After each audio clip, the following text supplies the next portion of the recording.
بدر کی لڑائی میں جب نبی کریم صلی اللہ علیہ وسلم کے حکم کے مطابق قریش کے سرداروں کے لاشوں کو جب کنویں میں پھینک دیا گیا، پھر آپ صلی اللہ علیہ وسلم نے اس سے مخاطب ہو کر جو فرمایا، اس پر عمر رضی اللہ عنہ نے کیا کہا تھا، اس ویڈیو میں ہم جاننے کی کوشش کریں گے۔ کیا مردے سنتے ہیں؟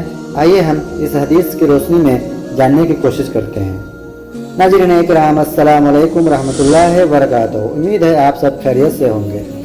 بدر کی لڑائی میں رسول اللہ صلی اللہ علیہ وسلم کے حکم سے قریش کے 24 مقتول سردار بدر کے ایک بہت ہی اندھیرے اور گندے کنویں میں پھینک دیے گئے۔ عادت مبارکہ تھی کہ جب دشمن پر غالب ہوتے تو میدان جنگ میں 3 دن تک قیام فرماتے۔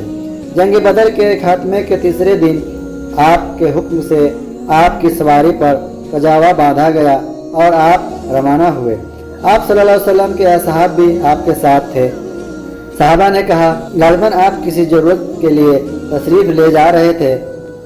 آخر آپ اس کنویں کے کنارے آ کر کھڑے ہو گئے اور کفار قریش کے مقتولین سرداروں کے نام ان کے باپ کے نام کے ساتھ لے کر آپ انہیں آواز دینے لگے کہ اے فلاں بن فلاں، اے فلاں بن فلاں، کیا آج تمہارے لیے یہ بات بہتر نہیں تھی کہ تم نے دنیا میں اللہ اور اس کے رسول کی اطاعت کی ہوتی؟ بے شک ہم سے ہمارے رب نے جو وعدہ کیا تھا وہ ہمیں پوری طرح حاصل ہو گیا، تو کیا تمہارے رب کا تمہارے متعلق جو وعدہ یعنی عذاب کا تھا وہ بھی تمہیں پوری طرح مل گیا؟ ابو طلحہ رضی اللہ عنہ نے بیان کیا کہ اس پر عمر رضی اللہ عنہ بول پڑے، یا رسول اللہ، آپ ان لاشوں سے کیوں خطاب فرما رہے ہیں جن میں کوئی جان ہی نہیں ہے؟ حضور صلی اللہ علیہ وسلم نے فرمایا، اس ذات کی قسم جس کے ہاتھ میں میری جان ہے، جو کچھ میں کہہ رہا ہوں تم لوگ اس سے زیادہ اسے نہیں سن رہے ہو۔ قتادہ نے بیان کیا کہ اللہ تعالیٰ نے انہیں زندہ کر دیا تھا اس وقت تاکہ حضور صلی اللہ علیہ وسلم انہیں اپنی بات سنا دیں، ان کی جلت، نامرادی اور رسوائی اور حسرت و مدامت کے لیے۔ صحیح بخاری حدیث نمبر 3976۔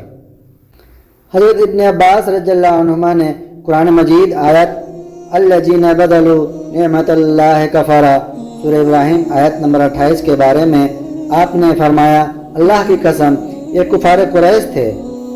عمر نے کہا کہ اس سے مراد قریش تھے اور رسول اللہ صلی اللہ علیہ وسلم اللہ کی نعمت تھے۔ کفار قریش نے اپنی قوم کو جنگ بدر کے دن دارالبوار یعنی دوزخ میں جھونک دیا تھا۔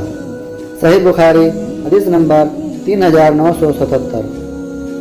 ناظرین اکرام، یہ چھوٹی سی ویڈیو آپ کو کیسی لگی آپ ہمیں کمنٹ میں ضرور بتائیں۔ ویڈیو اچھی لگی ہو تو لائک کریں، چینل کو سبسکرائب کریں اور ثواب کی نیت سے دوسروں کے ساتھ بھی شیئر کریں۔ السلام علیکم ورحمۃ اللہ وبرکاتہ۔